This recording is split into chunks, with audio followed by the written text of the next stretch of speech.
क्या हर रात लगभग 9 घंटे या उससे ज्यादा सोना आपके ब्रेन से जुड़ा कोई अर्ली सिग्नल हो सकता है? नई रिसर्च ने रिसर्चर्स का ध्यान इसी सवाल की ओर खींचा है, लेकिन इसका ये मतलब बिल्कुल नहीं है कि ज्यादा सोने से अल्जाइमर्स डिजीज हो जाती है।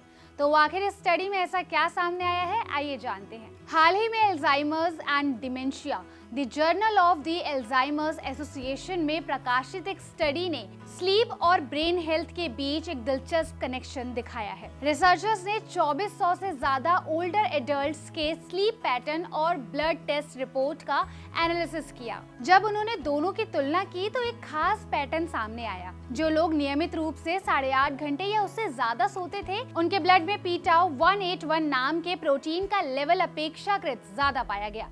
ये प्रोटीन अल्जाइमर्स डिजीज का एक अहम बायोमार्कर माना जाता है। इतना ही नहीं, जो लोग 10 घंटे से ज्यादा सोते थे, उनमें ये कनेक्शन और भी मजबूत देखा गया। अब सबसे बड़ा सवाल, क्या ज्यादा सोना अल्जाइमर्स की वजह बन सकता है? जवाब है नहीं। रिसर्चर्स ने कहीं भी ये साबित नहीं किया है कि लंबी नींद अल्जाइमर्स का कारण बनती है। उनका मानना है कि ब्रेन में अल्जाइमर्स से जुड़े शुरुआती बदलाव कुछ लोगों को पहले से ज्यादा स्लीपी महसूस करा सकते हैं। यानी लॉन्ग स्लीप बीमारी की वजह नहीं, बल्कि उसका एक पॉसिबल अर्ली साइन हो सकता है। हालांकि इस कनेक्शन को पूरी तरह समझने के लिए अभी और ज्यादा रिसर्च की जरूरत है। वैसे हेल्दी स्लीप हमारे ब्रेन के लिए बेहद जरूरी है। सोते समय ब्रेन मेमोरीज को प्रोसेस करता है, सेल्स को रिपेयर करता है और दिन भर जमा हुए वेस्ट प्रोडक्ट्स को साफ करने में मदद करता है। इसलिए अच्छी क्वालिटी स्लीप हमेशा जरूरी है। लेकिन रिसर्चर्स अब ये भी समझने की कोशिश कर रहे हैं कि बहुत कम या बहुत ज्यादा नींद दोनों का लॉन्ग टर्म ब्रेन हेल्थ पर क्या असर पड़ता है। तो क्या आपको चिंता करनी चाहिए? अगर कभी बीमारी, ट्रैवल या फिर लगातार कम नींद के कारण आप 9 से 10 घंटे सो जाते हैं, तो आमतौर पर इसमें आपको घबराने की जरूरत नहीं है।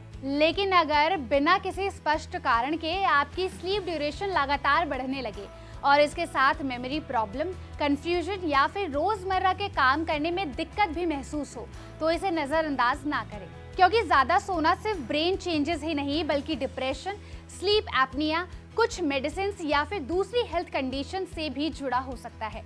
ऐसे में डॉक्टर से सलाह लेना सबसे सही कदम है। तो इस स्टडी का सबसे बड़ा टेक अवे यही है कि 8.5 घंटे से ज्यादा सोना अल्जाइमर होने का सबूत नहीं है, लेकिन कुछ लोगों में ये ब्रेन में हो रहे शुरुआती बदलावों का एक पॉसिबल सिग्नल हो सकता है। इसलिए किसी एक सिम्टम के आधार पर घबराने के बजाय अपने बॉडी के सिग्नल्स पर ध्यान दें, और अगर स्लीप पैटर्न में लगातार बदलाव के साथ मेमोरी से जुड़ी दिक्कतें भी दिखे, तो समय रहते मेडिकल एडवाइस जरूर लें। क्योंकि सही समय पर की गई जांच और सही जानकारी दोनों ही आपकी ब्रेन हेल्थ के लिए बेहद अहम है। अगर आपको ये वीडियो इन्फॉर्मेटिव लगी हो तो लाइक और शेयर जरूर करिए। साथ ही ऐसे और हेल्थ अपडेट के लिए जुड़े रहिए ओनली माय हेल्थ के साथ।